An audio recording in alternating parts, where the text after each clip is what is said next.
Hello friends, இன்றைக்கி நம்ம பார்க்க இருக்கிற கோயில் பார்த்திங்கனாக்கா அருள்மிகு வில்வநாதேஸ்வரர் கோயில், திருவலம், காட்பாடி வட்டம், வேலூர் மாவட்டம். இது பார்த்திங்கன்னா ஆற்றங்கரை ஓரம் இருக்குது. திருவலத்துக்கு போகிற வழியில் பிரிட்ஜுக்கு முன்னாடி போனாக்கா இந்த கோயில் அமைஞ்சிருக்கு. தொண்டு நாட்டுடைய திருமுறை திருத்தலங்களில் 10வது திருத்தலம் இது. 1500 வருடம் பழமையான ஆலயம். இது நுழைவாசல். இங்கு விநாயக பெருமான் இறைவனை வலம் கனிய மாங்கனி பெற்றதுனால திருவலம் என்று இதுக்கு பெயர் வந்தது.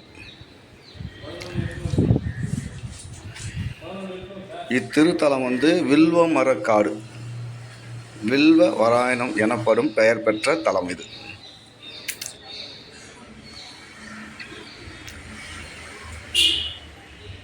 இத்திருத்தலம் கௌரி திருமால், சனக முனிவர், ருக்குவர், வல்லாளன் ஆகியோர் புசித்து பெயர் பெற்ற தலம் இது. அவங்க பூஜித்த தலம். சிவபெருமான் இங்கே அசுரனை வதம் பண்ணி சுயம்பு மூர்த்தியாக எழுந்தழிக்காரு. சிவபெருமானுக்கு முன்ன பார்த்தீங்கன்னா நந்தி பகவான் காவல் தெய்வமாக அருள் பாலிக்கார். இங்கே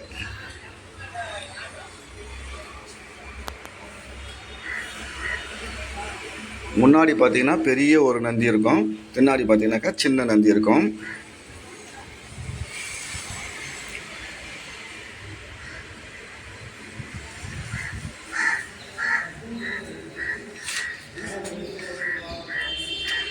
இத்திருத்தலத்தில் ஜனக மகரிஷி தவம் இருந்து முக்தி பெற்றது. 4 பாடல் பெற்ற தலம். ஸ்ரீ சிவானந்த மௌனகுரு சாமி ரொம்ப காலமாக இங்கே தவம் இருந்து மக்களுக்கு திருநீர், வில்வ இலை பிரசாதமாக கொடுத்து அவங்களுக்கு தீராத நோய்களை தீர்த்து வச்சிருக்காரு.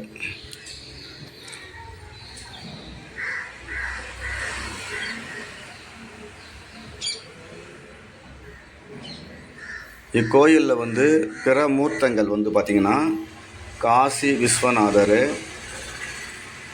சந்திர மல்லீஸ்வரர், அருணாச்சலேஸ்வரர், அப்புறம் சதாசிவர், அப்புறம் ஆனந்தர், அப்புறம் ஸ்ரீகந்தர், அப்புறம் அம்பிகேஸ்வரர், 108 சகசரலிங்கம், முருகர், வள்ளி தெய்வானை, அப்புறம் விநாயகர், குரு ஈஸ்வரர், விஷ்ணு ஈஸ்வரர்,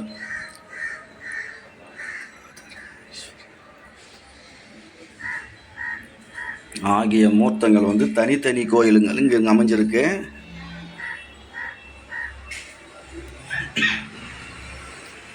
இவங்க எல்லாருக்குமே தனி சந்நிதி இங்கே இருக்கு. அதே மாதிரி பார்த்தீங்கன்னா சூரிய தேவருக்கும் இங்கே தனி சந்நிதி உள்ளது. அது மட்டும் இல்லாத இக்கோயில்கள் பரிகார தலம்னு சொல்கிறாங்க. இங்கே வீட்டில் யாருன்னா தவறி போனாக்கா அவங்களுக்கு இங்கே பரிகாரம் பண்ணிட்டு போகிறாங்க. உணவு கொடுத்து அப்புறம் வஸ்திரம் கொடுத்து ஒரு இரவு இங்கே தங்கிட்டு போகிறாங்க. மௌனகுருவுடைய ஜீவ சமாதியும் இங்கே இருக்குது. அவருக்கு இன்னொரு பேர்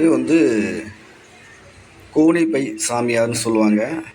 அவர் ரொம்ப எளிய வாழ்க்கை வாழ்ந்திருக்காரு. இந்த கோணிப்பை ஆடை தான் உடுத்திருக்காரு.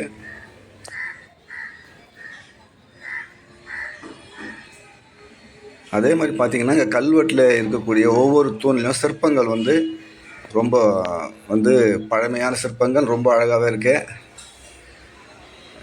எல்லா சிற்பங்களும் ஒவ்வொரு தூணிலும் 4 பக்கமும் சிற்பங்கள் அதிகமான இருக்குது. ஆனால் சிற்ப கோயில்னு சொல்லலாம். நீங்கள் நேரில் பார்த்தா தான் தெரியும். பிரகாரம் பெரிய பிரகாரம் கோயில்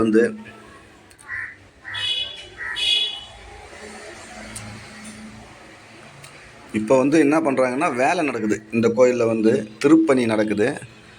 அதனால் ஒரு சில இடங்கள்லாம் மூடியே வச்சுருக்காங்க.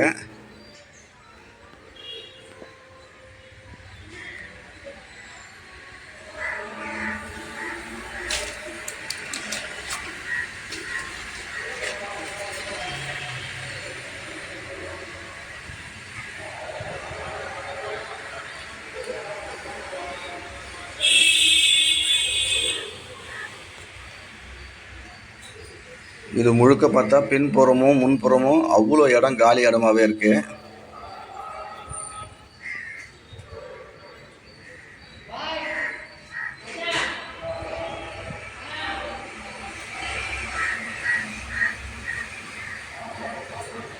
இது மாதிரி பழைய வேண்டுதல் தலமான கோயிலுங்களுக்கு போனால் ரொம்ப நல்லது. ஏன் அப்படி சொல்கிறேன்னாக்கா, இங்கே நால்வர் பாடல் பட்ட தலம், அதனால் ஒரு முக்கியத்துவம். இன்னொரு சமாச்சாரம் என்னென்னு கேட்டிங்கனாக்கா,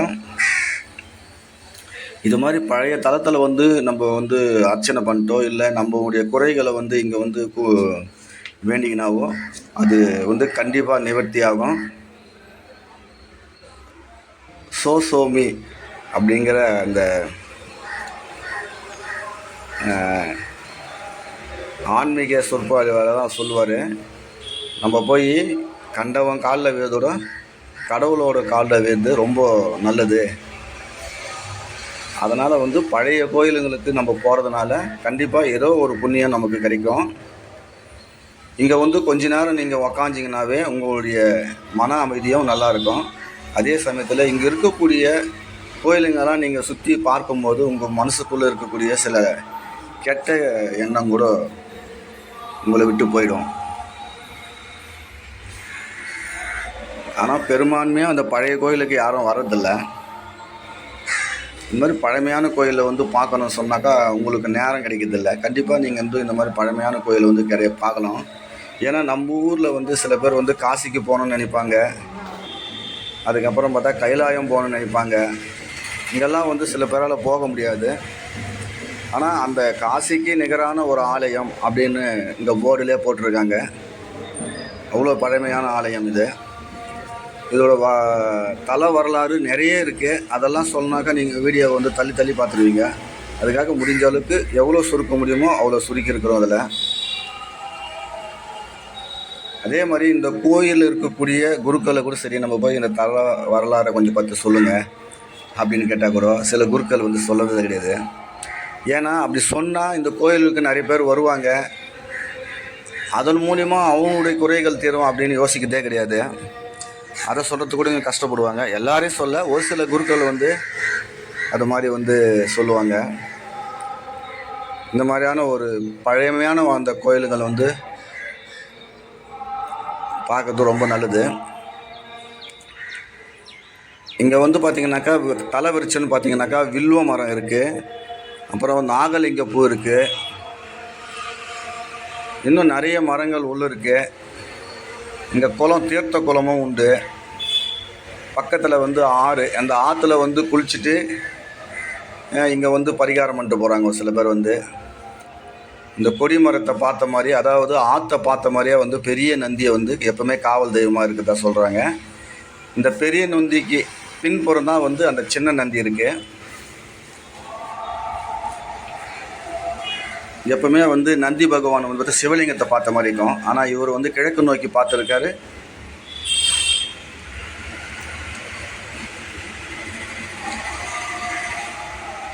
அதுக்கு அடுத்து பார்த்தீங்கன்னாக்கா இங்கே அந்த மகானுக்குன்னு ஒரு தனி கோயில் கட்டியிருக்காங்க.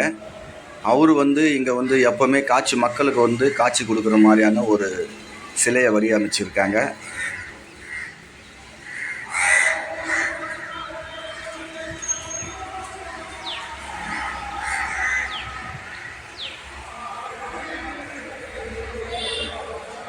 இது சுற்றி இருக்கக்கூடிய மூர்த்தங்களை பற்றி நான் ஏற்கனவே சொல்லியிருக்கேன். நீங்கள் கண்டிப்பாக இந்த கோயிலில் வந்தீங்கன்னாக்கா நீங்கள் சுற்றி பார்க்கறதுக்கே உங்களுக்கு ஒரு அரை நாள் ஆகிடும்.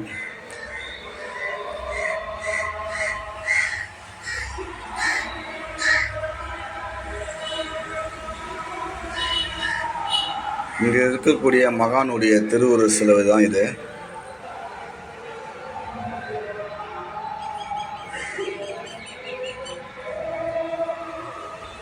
இவருக்கு வருஷத்தில் ஒரு முறை குரு பூஜை பண்ணுறாங்க இங்கே இருக்கிறவங்க. அவருடைய ஞாபகார்த்தமாக இது உள்ளே இருக்கக்கூடிய நடராஜ சிலை.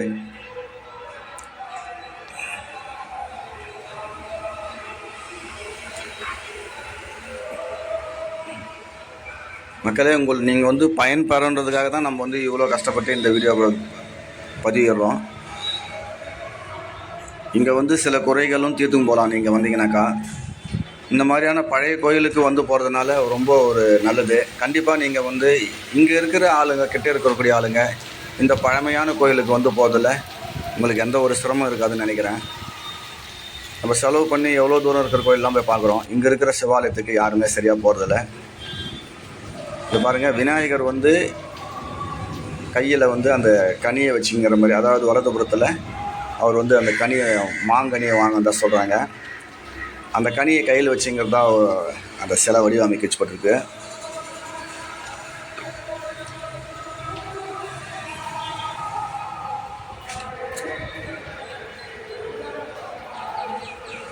நீங்கள் எப்பவுமே கோயிலுக்குள்ளே நுழைய சொல்லவே பார்க்கலாம். இவர் வலது பக்கமாக இருக்கார்.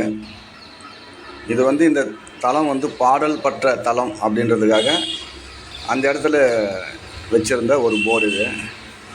ஓகே ஃப்ரெண்ட்ஸ், இன்னொரு கோயிலை நம்ம இன்னொரு வீடியோவில் சந்திப்போம். இது வரைக்கும் நீங்கள் பார்த்த வீடியோ வந்து கண்டிப்பாக எப்போவாது நேரம் கழிச்சு அந்த கோயிலுக்கு வாங்க. அடுத்த வீடியோவில் இன்னொரு கோயிலில் நம்ம சந்திப்போம் நிச்சயமாக.